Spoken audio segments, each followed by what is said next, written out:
Hi hello welcome to KVG media. ప్రపంచమంతా యుద్ధ మేఘాలు కమ్ముకున్నాయి. యుక్రెయిన్ అండ్ రష్యా వార్ ఎన్నో సంవత్సరాల నుంచి కొనసాగుతూ ఉంది.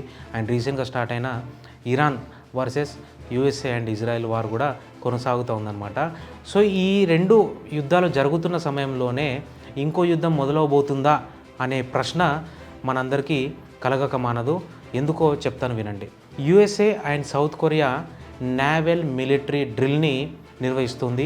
సో ఈ మిలిటరీ డ్రిల్ని డిస్టర్బ్ చేయడానికి నార్త్ కొరియా ఒక 10 మిసైల్స్ని అయితే లాంచ్ చేయడం జరిగిందనమాట. ఈ మిసైల్స్ అన్నీ జపాన్ వాటర్ బార్డర్స్లో పడడం జరిగింది. సో దీనిపైన జపాన్ కానీ సౌత్ కొరియా కానీ అమెరికా కానీ ఈ మిసైల్స్ రేంజ్ ఏంటి, ఈ మిసైల్స్ యొక్క డీటెయిల్స్ అయితే ఎలాంటివి కూడా చెప్పలేదన్నమాట.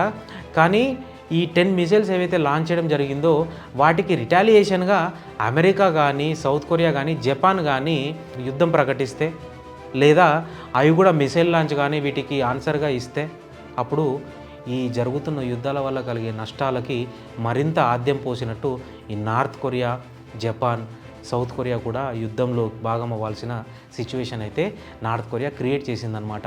ఈ నార్త్ కొరియా గురించి మనం ఎప్పుడు వింటూనే ఉంటాం. కిమ్ జాంగ్ ఉన్ ఇతను ఒక అటెన్షన్ సీకర్ అనమాట. ఎక్కడో ఇరాన్ అమెరికా యుద్ధం చేస్తుంటే ఈ నార్త్ కొరియా వార్నింగ్స్ ఇవ్వడం జరుగుతుంది. ఇప్పుడైతే ఏకంగా సౌత్ కొరియా అండ్ అమెరికా చేస్తున్న మిలిటరీ నేవల్ డ్రిల్ని డిస్టర్బ్ చేయడానికైతే ఏకంగా మిసైల్స్ని లాంచ్ చేయడం జరిగిందనమాట. సో ఒక్కసారి ఆలోచించండి, ఈ లాంచ్ చేసిన మిసైల్స్కి రిటాలియేషన్గా కానీ కౌంటర్గా కానీ వాళ్ళు ఏదైనా యాక్షన్ తీసుకుంటే అప్పుడు ఏం జరుగుద్దో. ఇది ఎందుకంత సీరియస్ అయిన మ్యాటర్ అంటే, నార్త్ కొరియాకి తోడుగా ఒకవేళ నార్త్ కొరియా యుద్ధంలోకి దిగితే చైనా యుద్ధంలోకి దిగాల్సి వస్తుంది. చైనా దిగితే దీనికి తోడు రష్యా యుద్ధంలోకి దిగాల్సి వస్తుంది అనమాట. అప్పుడు ఈ ఉన్న యుద్ధాలతోనే మిడిల్ క్లాస్ పర్సన్స్ ఎంతో నష్టపోతున్నారు. అలాంటిది ఈ 3 మేజర్ కంట్రీస్ మళ్ళీ వార్లో భాగమైతే ఇంకెంత నష్టం కలుగుతుందో అనే ఒక చిన్న భయం అయితే అందరిలో కలగక మానదనమాట.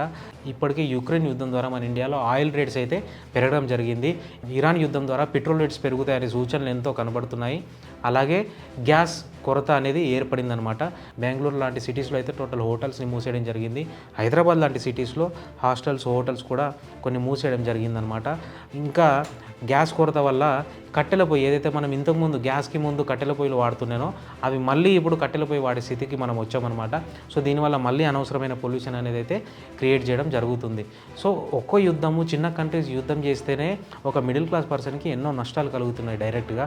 అలాంటిది నార్త్ కొరియాతో పాటు మేజర్ చైనా, ఇంకో మేజర్ కంట్రీ రష్యా, వీటితో పాటు జపాన్, సౌత్ కొరియా ఇవన్నీ కూడా యుద్ధంలోకి దిగితే ఇది ఒక వరల్డ్ వార్గా మారబోయే ప్రమాదం ఉంది.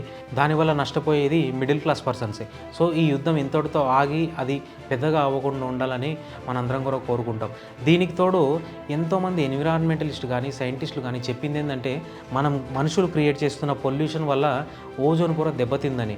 అలాంటిది మనం చాలా సంవత్సరాల నుండి ఈ పెట్రోల్ లాంటి ఫ్యూయల్స్కి దూరంగా వెళ్ళి ఈవీకి, హైడ్రోజన్ ఫ్యూయల్స్కి ఇలాంటి వాటికి దగ్గరగా వెళ్తున్న సమయంలో ఓజోన్ పొర పునరుద్ధీకరించుకుంటుందన్నమాట. సో ఇలాంటి సిచ్యువేషన్లో మళ్ళీ ఈ వార్స్ ద్వారా ఈ మిసైల్ బ్లాస్ట్లు, బాంబ్ బ్లాస్ట్లు వీటి ద్వారా మళ్ళీ పొల్యూషన్ అనేది క్రియేట్ అయ్యి మళ్ళీ సెట్ అయిన ఓజోన్ పొర మళ్ళీ దెబ్బతినే ప్రమాదం కూడా ఉందన్నమాట. ఈ వార్ అనేది ఏ కంట్రీకి కూడా మంచిది కాదు. ఈ నార్త్ కొరియా చేసిన పనికి ఆ కంట్రీస్ ఎలాంటి యాక్షన్ తీసుకోకుండా ఇక్కడితో వదిలేస్తే ఇది పెద్దగా అయ్యే ప్రమాదం ఉండదు.